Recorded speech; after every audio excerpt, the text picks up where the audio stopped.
What is the effect of exercise on blood glucose levels? Coming up after the break.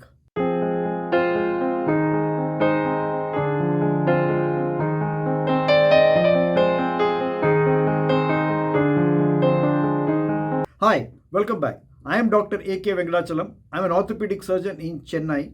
I treat patients with knee arthritis pain by using joint biologic injections. To know more about these procedures, check out my website here. I also talk about glucose control.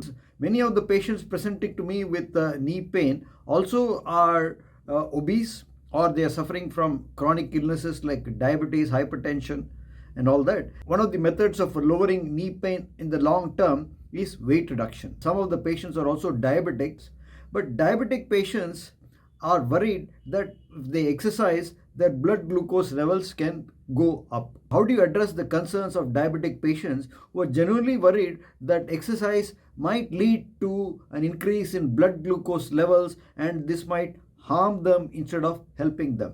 So I decided to do this experiment on myself. So I took off my doctor's clothes, put on my gym clothes, strapped this device to the sensor on my hand. I've already attached a Freestyle Libre continuous glucose monitoring device.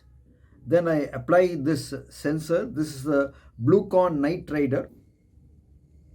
Now the Bluecon Night Rider is placed correctly over the Freestyle Libre Pro. Go to the terrace and perform two different types of exercises and check my glucose levels.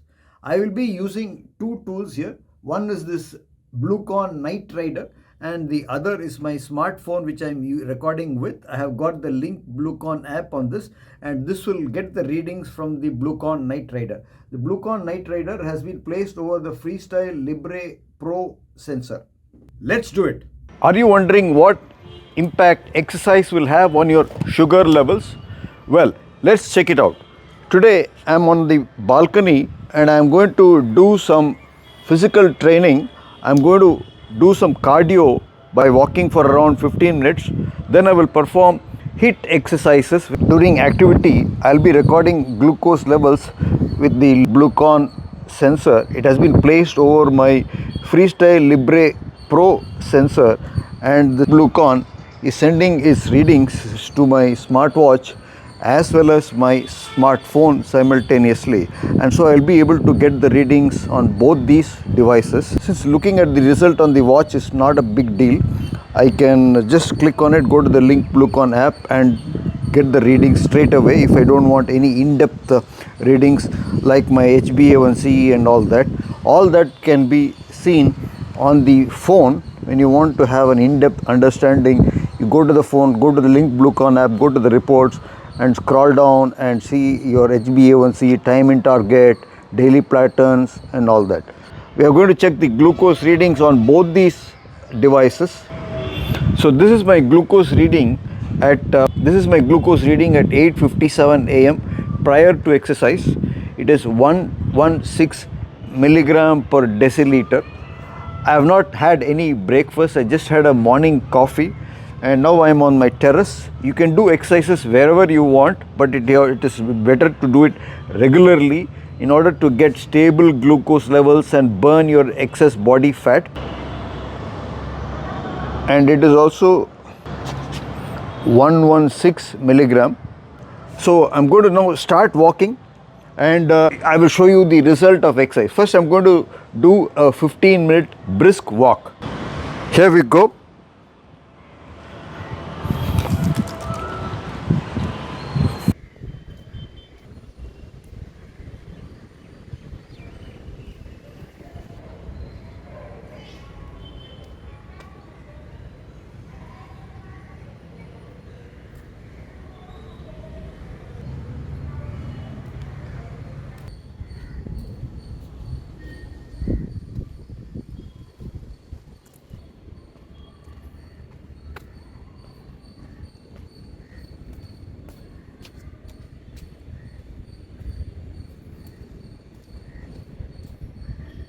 It took a reading at 9:19 and the reading is 116 milligram per deciliter. At 9:19 a.m. the reading is 118 milligram per deciliter. So there is not much noticeable change or rise in the blood sugar in response to walking. So I'll continue walking. This is the Samsung Health reading, and I walked for 17 minutes. I burnt 53 calories. So let's check the glucose reading at the end of 17 minutes of walking. Whip out the phone. The reading is 120 milligram per deciliter at 9:29 a.m. There is an increase of about 4 milligram per 100 ml. This is not very significant. You should bear in mind that walking will help to burn the calories. So you shouldn't get alarmed that your blood glucose is rising, even though it is rising by small amounts also. This rise could be a little more dramatic if you do HIIT or HIIT exercises. I'm going to do HIIT exercises. You can do HIIT exercises anywhere on the terrace also. Record some HIIT exercises. You can also do HIIT exercises by going to a gym and performing weight training in a gym. I will show you my glucose readings after I have done about 10 minutes of HIIT exercises. Now I am going to perform some HIIT exercises. First I am going to do some squats.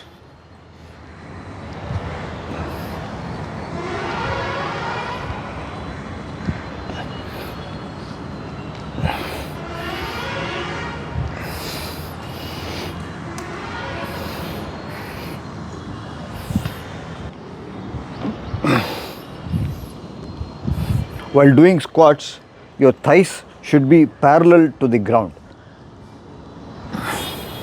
You do one bout of exercise for about a minute or two, then rest take a breather for about 1 minute, and then go to the next round of exercise or next HIIT exercise. So I think I've been doing this squats for about a minute now. Now I'll take a breather and do the next one.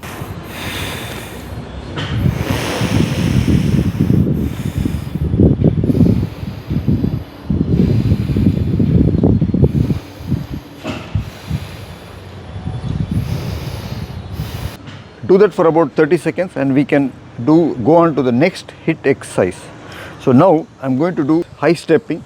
So for that you hold your palms, intertwined palms at your chest level, and then just step forward, trying to touch the upper part of your thigh to the palm.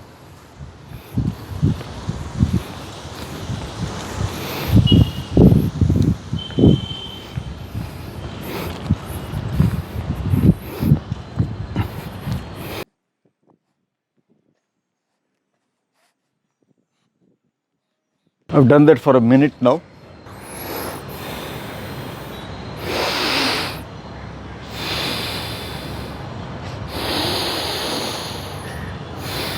At this point of time, my phone is away in the bag, but I can still check my glucose readings if it is connected to the sensor.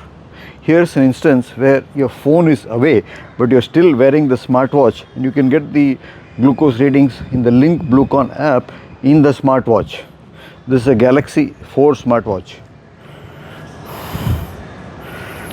Now I'm going to do some burpees. So for burpees, this is how you do burpees. Raise your arms, land on your knees and both hands. Keep both hands on the ground parallel to your shoulder. Stretch forward full strength, and now do one push-up. Go back.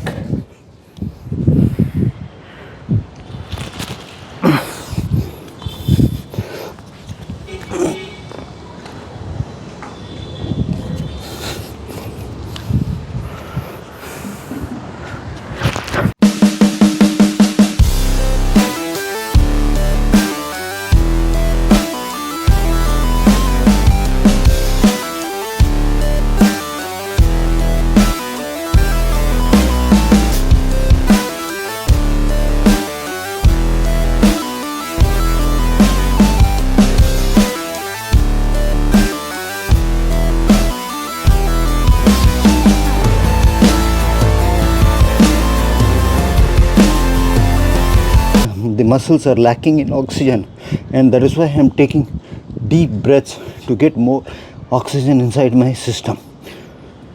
So therefore, you should not perform these HIIT exercises for prolonged periods, and they are therefore called HIIT exercises. That means high intensity interval training. You do it at a higher intensity with intervals between the various HIIT exercises. So I've showed you up till now 3 forms of HIIT exercises. It's nearly 15 minutes since I finished my exercise, and my glucose level is 145 milligram per deciliter. So don't get disheartened by this. Now I'm going to break my fast. I've been fasting for 18 and a half hours. So I'm going to break my fast today. I just had a cup of coffee in the morning, and I'm going to break my fast. Now I'm going to check my glucose levels with a finger prick. Take a glucose strip from Freestyle, load a new stillet, remove the old stillet,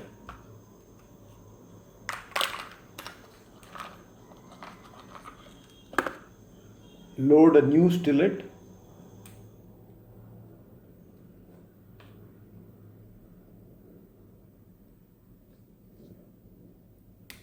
set it at 4.5, and the lancet is loaded now. Prepare my finger with the sterilium and prick the side of the finger. You can choose any of the fingers. Load it first, and before that you have to load the glucose strip into this Freestyle reader.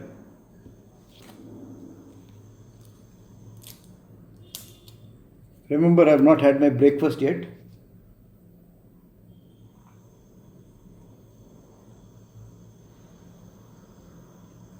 So the reader is ready to take a blood sample, and it is asking to apply blood. I'm going to prick my finger. Ouch! No, I'm just kidding.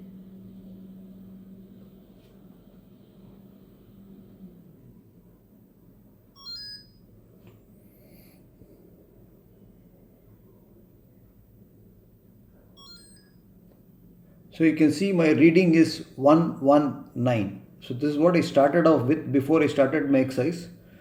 Now that my glucose levels have fallen and they are not at an alarming high level like 145, which happened during the exercise, it is now safe for me to have my breakfast to avoid a further insulin spike.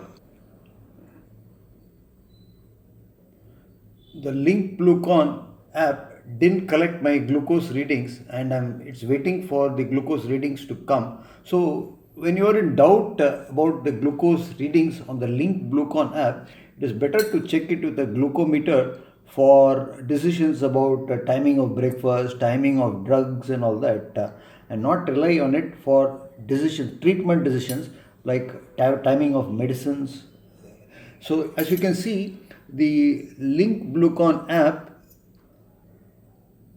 has not yet got the readings. It is waiting. There could have been a disconnection, and therefore I checked my sugar on the glucometer and I got a reading of 119. So this can happen at times. So when you are confused, it's better to rely on hard facts like the glucose strips and your traditional glucometer. This is a Freestyle Libre glucometer. It can also read sensors, but since this is a Freestyle Libre Pro sensor, this reader won't read it, and therefore I have to rely upon the Glucon Night Rider and the app. So I'm now ready to have my breakfast. You can see that this is my breakfast. I have a smoothie. The smoothie contains avocados, blueberries, and some mint leaves. Mint leaves contain tannin. Tannins have an important role in lowering your blood sugar. I'm going to start my breakfast by eating eggs first. Eggs contain essential amino acids and essential fatty acids. Now let's analyze the result of the first experiment, that is the effect of exercise on glucose levels. You've seen my basal resting glucose level after about 18 hours of fasting. Then I performed two types of exercise, walking, which didn't have much impact on my glucose levels, and then HIIT exercises, which had a moderate impact on my glucose levels, although the glucose levels never rose to alarming levels like 180, which is the upper margin of the time in target. They rose to about 145 milligram per deciliter. And then they came back to normal when I checked my sugar with the glucometer.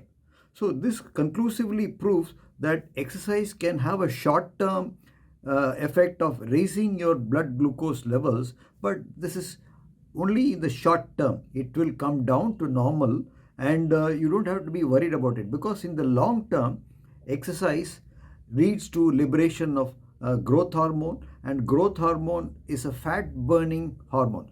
So the fat stores in your body, particularly around your belly, will get burnt up, and you will start metabolizing fats more effectively. This will lead to a long-term decrease in your insulin resistance and an increase in your insulin sensitivity, perhaps due to also formation of new beta cells in the pancreas, and in the long term, your blood sugar levels will stabilize.